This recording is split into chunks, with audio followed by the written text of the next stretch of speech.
Box 13, with the star of Paramount Pictures, Alan Ladd, as Dan Holliday.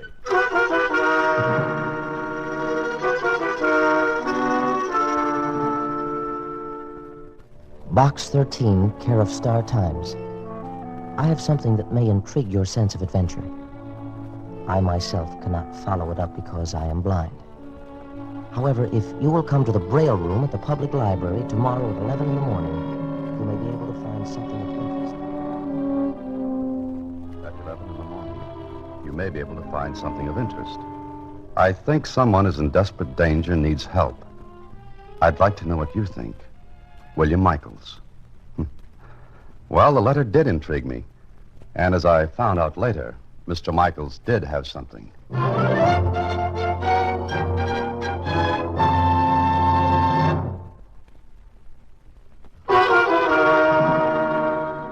And now back to Box 13 and Dan Holliday's newest adventure, House of Darkness.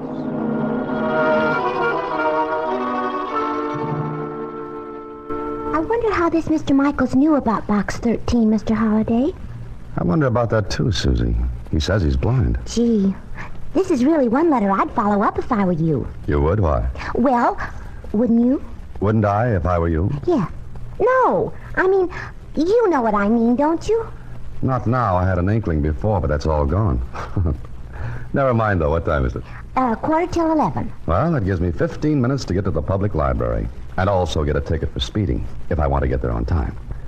But maybe it'll be worth it.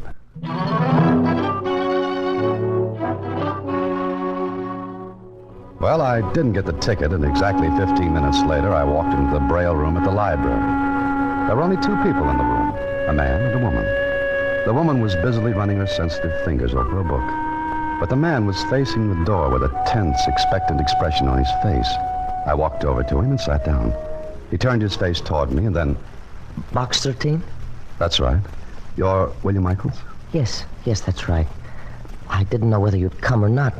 As a matter of fact, I half wish you hadn't. Your letter mentioned adventure. I never turned that down. What have you got, Mr. Michaels? This? This book? Yes, it's in Braille, as you can see. Yes, I know that, but what about it? Let me read you a passage from page 80. Listen closely. Go ahead. And the terror of the night is hidden in the dark corners of my mind, and the shapes and phantoms that live in fancy are become real. Is that all? Yes, that's all on the page. All that was originally on the page. But listen to this. Help me, 1217 Granger Avenue. Wait a minute. You mean to tell me that's on the page? Yes. Someone who knows how to read and write Braille has used a pin or a needle to put this message on the bottom. Let me see that page. Uh-huh. The characters are faint. But someone has done what you said. What do you make of it? I don't know. But before we go any further, how did you come to write to Box 13? Well, I have a friend who reads the newspaper to me. He saw your ad in the Star Times. Adventure wanted, will go any place, do anything, write Box 13. And being a romantic sort of fellow, he read it to me. Oh, I see. We sat and conjectured a lot of things, what you might get into through that ad. Oh, I managed to get into quite a lot of trouble, Mr. Michaels. But let's go back to this Braille message. Help me, 1217 Granger Avenue. When did you discover it? Well, yesterday morning, quite by accident. I almost ran my fingers past it. I thought the characters were imperfections in the paper, you see. That was at first. Mm-hmm. Run your fingers over it again, will you? Yes. I did. Why? They're still sharp enough for you to read the characters. Yes, that's true. Therefore, they haven't had time to be pressed down, make them illegible, so to speak. And what does that mean? That they were made quite recently. Yes. Yes, of course. Oh, that's clever. No, it's just common sense. Do you think I should have taken this to the police? I don't know. It may be a joke, a prank. Yes, I thought of that. Let's find out, shall we? Are you going to that address? Oh, no, not yet. Not until I find out the name of the person who had this book out at the library. How can you learn that? You see, every library book has a checkout card in the pocket on the inside of the front cover. Yes. Now, the checkout card has the number of the borrower's card on it. And the borrower's card has the name and address of the person. Now, let's go to the main desk, return this book, and see what the checkout card says. And that we did. We waited until the book was returned to the Braille room. Then we looked at it again. Well, does it tell you anything? The checkout card, I mean. Let me see your library card. Oh, yes. Here. Mm-hmm. Your card number is 9E4839. Now, that's the last card number written on this checkout slip. Then the one before mine must be the card number of the person who had the book out before me. Mm-hmm, maybe. There are 4 other borrowers' names ahead of yours. One of them has to belong to the person who put that message in the book. Copy them down, and maybe we can find out whose card it is. Uh-huh. Come on. Where to? The main desk again. Do you think it's some sort of joke? If it is, it's in bad taste. But coming at the end of that dismal paragraph you read me... Do you think that means anything? Your guess is as good as mine. Here we are. Oh, I beg your pardon, miss. Yes, sir. May I help you? I think you can. Here's a list of 4 card numbers. I'd like to know to whom the cards belong. Oh, I don't think I can give you that information, sir. Against regulations? Well, yes. Well, my name is Dan Holliday. I think you have several of my books here in the library. Oh, of course. I've seen your picture on the jackets. Oh, now don't hold that against me, please. Oh, I won't. But you wanted some names? Yes, you see, I'm doing a little research, and, well, it's for a story. Well, I guess in your case it'll be all right. May I have the numbers? Oh, yes, here you are. I'll be back in a moment. I didn't know you were a writer. In fact, I didn't even know your name. That's right. Now you know. Dan Holliday. Then this should be just your meat, Mr. Holliday. It all depends. If one of the card numbers checks with the address of the message, then maybe we've got something. I almost hope it does. And then again, Oh, here she comes. Hold it. Here you are, Mr. Holliday. I hope you won't mention this because it is against regulations. I've already forgotten it. Are you writing a story about this? I don't know yet. But thank you very much. Not at all, Mr. Holliday. well, what are the names? There are 4 of them, Mr. Michaels. And the last one on the list is Mrs. Martha Corbett, 1217 Granger Avenue. A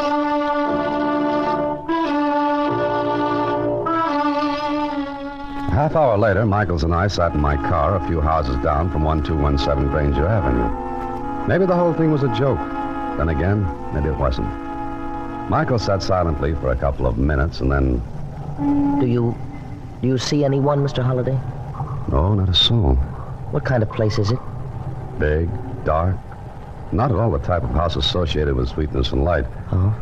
But then maybe I'm making mysteries out of nothing. You're not going in? With what? Could I ask to see Mrs. Martha Corbett?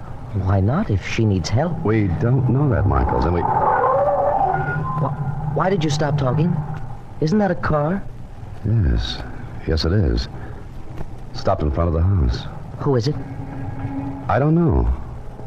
But it's a doctor's car, and he's getting out. Doctor. Uh-huh. Which means nothing at all. Doctor's illegal.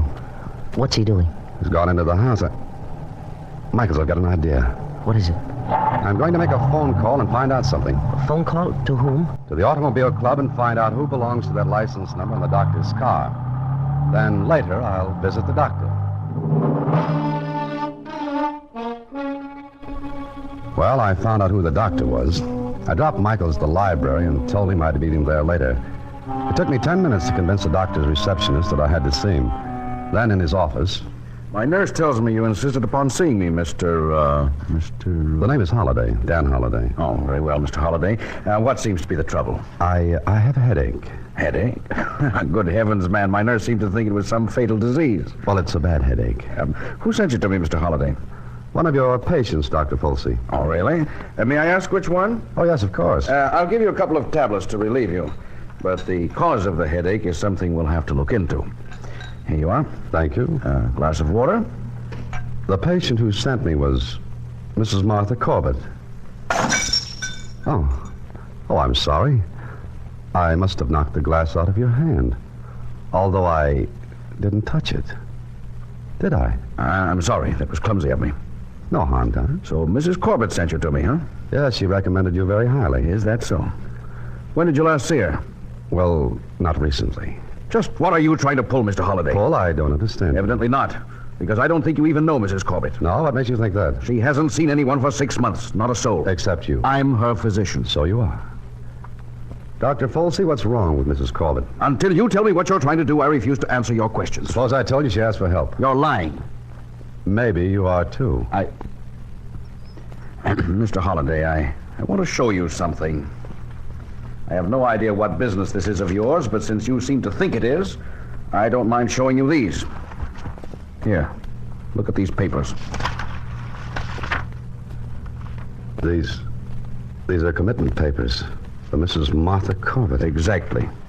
7 years ago, she was confined to a sanatorium. I see. And now... And now, this. Who's the phone call to? The police, Mr. Holliday. Care to stay around for it? Put it down, Doctor. You win.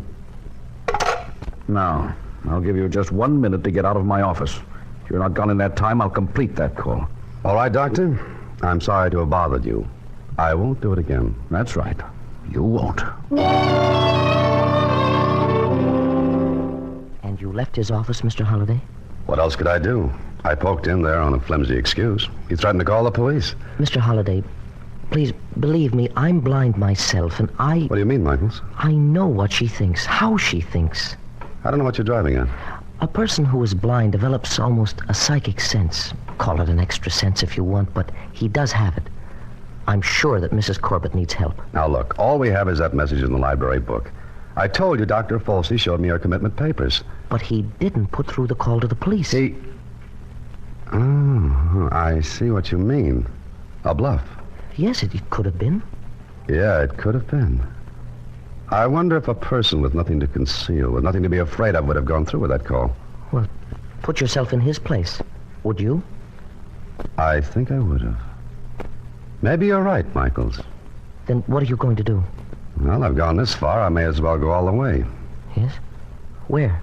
All the way into that house on Granger Avenue.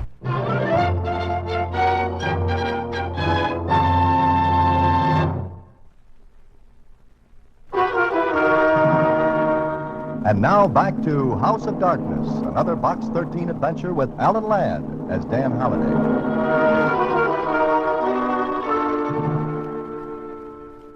Well, maybe it was a wild goose chase with no chance of bagging any game at the end. But it was worth the try. If Dr. Folsey was bluffing, then he put on a good act. If he wasn't, I had to play it straight anyway. So later that same afternoon, I walked up the stairs to the front door of 1217 Granger Avenue. I rang the bell and waited. Yes? Oh, how do you do? My name is Holliday. Yes, what do you want? I'm the inspector from the power company. I have to look over the wiring and fixtures in your house. Now? If it's convenient, yes. Well, it really isn't at the moment. It'll only take a few minutes. I know it's a nuisance, but it has to be done. How long will you be? How many rooms have you got? Only 6 that we use. Oh, then it'll be about a half hour. Well, all right, come in. If you have something to do, I can make the rounds myself. I'll go with you. I'll show you the rooms we use. All right. Please lead the way. The library is here. One ceiling fixture, 2 wall fixtures. Any lamp outlets on the baseboards? 2, right here. Uh-huh. Well, they look okay. Ceiling fixture seems all right. Ever have any trouble with shorts, blown fuses? No, none at all. Everything in the house is in perfect working order. Oh, that's good. Makes my job easier. All right, Mr. The name is Whitley, and didn't you know that? I cover about a dozen houses a day. Names don't mean a thing to me. Only fixtures. Oh. Well, come this way. The dining room is just off the library. Next to that is the kitchen.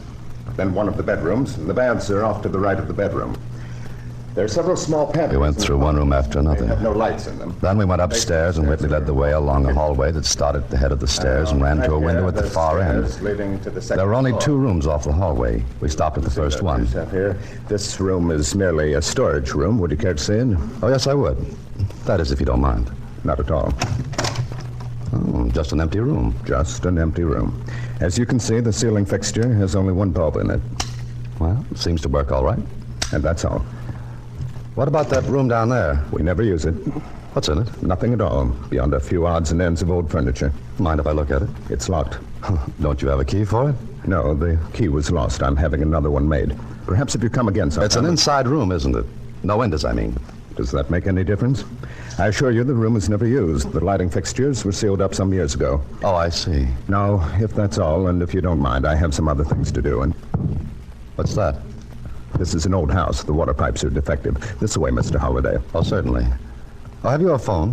Why, yes, downstairs. I'd like to use it if you don't mind. All right, if you'll follow me.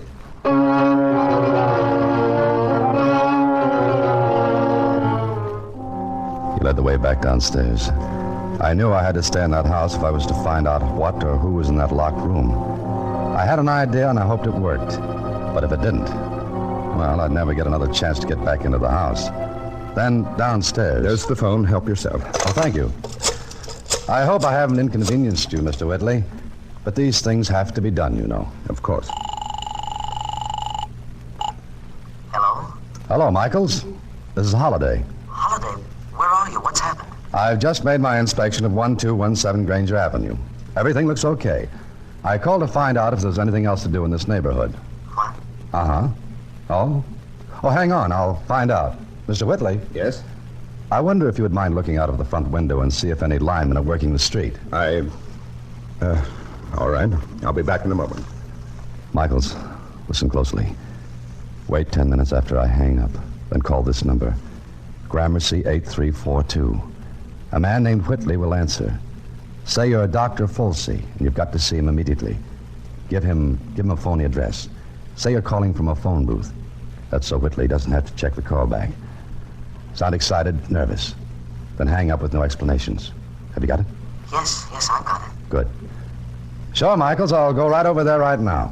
Oh, just a second. There are no linemen working outside at all. Oh, well, thank you. They haven't got here yet, Michaels. Yeah. See you later. So long. Now, if you're quite finished. Yes, I'm quite finished. Thank you.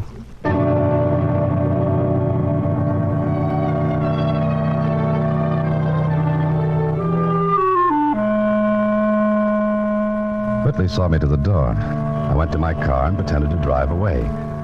But I parked around the corner, then walked back toward the house. I hid in a doorway until I saw Whitley leave the house. He was in a hurry, so I knew Michael's fake call had reached him. It was evening and almost dark. I circled the house and tried all the windows until I found one leading into the basement that I could force. Brother, I was breaking the law, but I had to. I went upstairs to the room Whitley hadn't let me see. I knocked. What do you want? Please go away. Leave me alone. Mrs. Leave Corbett. me alone. Mrs. Corbett, I've come to help you. I found your message in the library book. You. Oh, thank heavens. Come on in. I thought the door was locked. No. Where are you? Come closer. I'm right here. Who are you? Never mind that now. What's going on here? Please get me out of here. You must.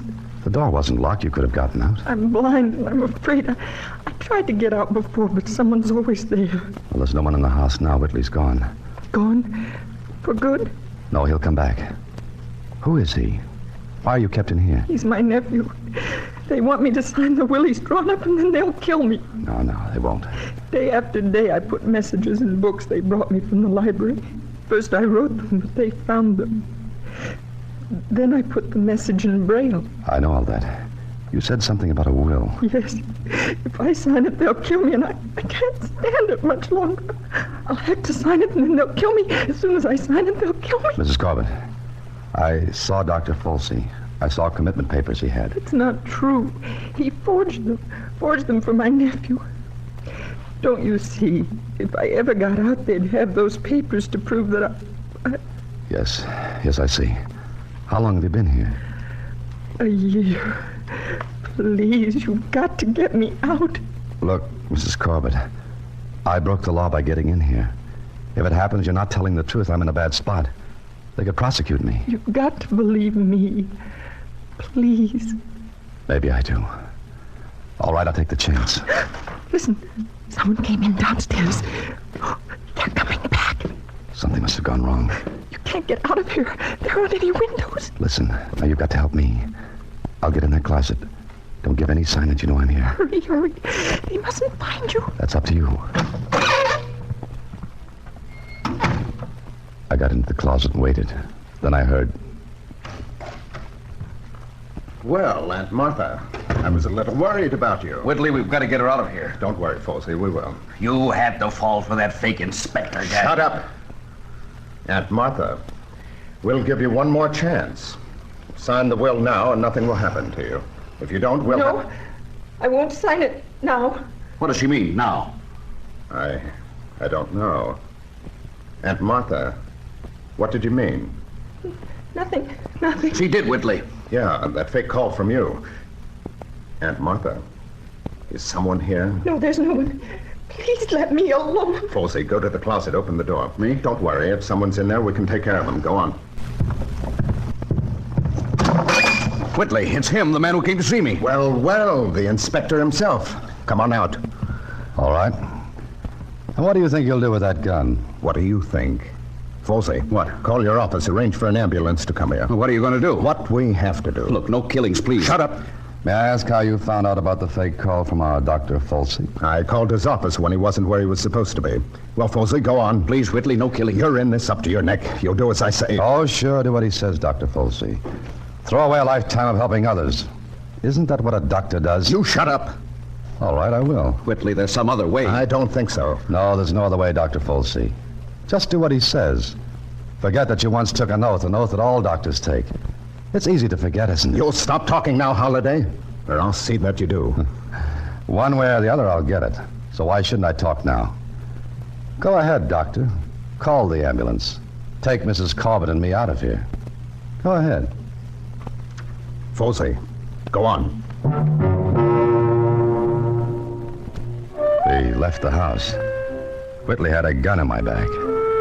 Mrs. Corbett had been drugged and was put on a stretcher. The ambulance waited in front. I looked around. The street was almost deserted except for one man walking slowly toward the house. Then I heard it. The tapping of a cane. The lone man coming closer. It was Michaels. He stopped. Holliday, get in the ambulance. Go on. Whitley, for the last time, don't try this. Whitley, we've got to hurry. Go on, Holliday. What are you staring at? That man? No. He's blind, isn't he? Holliday, that man, you know him? No, I don't. I think you do, and you make one sound, one move to let him know what's going on, he goes with us, too. I said I don't know him. I don't believe you. And remember what I said, one move and he goes along. If you want that to happen, do as you please. Well, that's better. Remember what I said. Let him get past. I'm sorry. I stumbled. It's all right. Hurt? No. I caught myself against the side of this car. All right. It frightened me. I seem to have dropped my cane. Here you are. Oh, thank you. Thank you so much. Well, that's being a good boy, Holliday. You would have killed him too, wouldn't you? Yes. You saved his life, Holliday. Now get in, and we'll all take a little ride.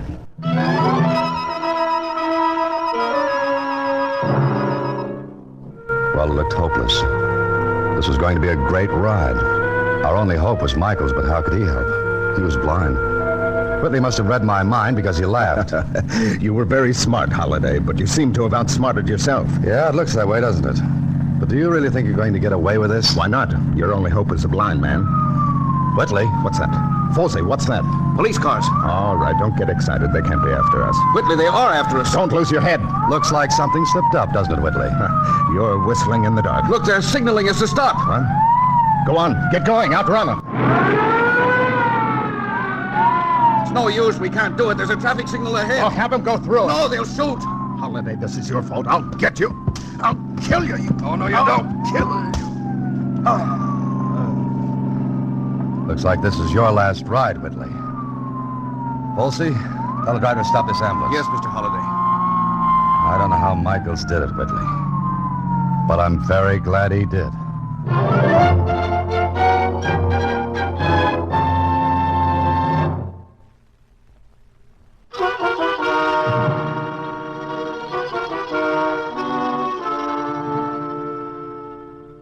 Jeepers. How'd you ever do it, Mr. Michaels? With these.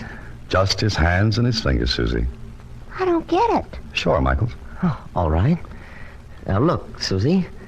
Here's a coin with a date on it. Yeah?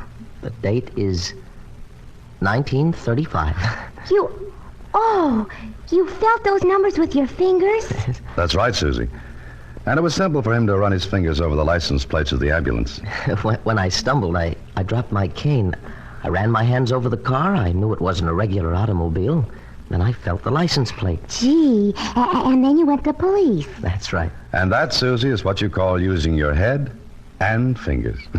Good night. Listen in again next week when Alan Ladd stars as Dan Holliday in Box 13. Box 13 is directed by Richard Sandville, and this week's original story was written by Sam Walters. Original music is composed and conducted by Rudy Schrager, and the part of Susie is played by Sylvia Picker. Vern Karstensen is in charge of production. Box 13 is a Mayfair production from Hollywood.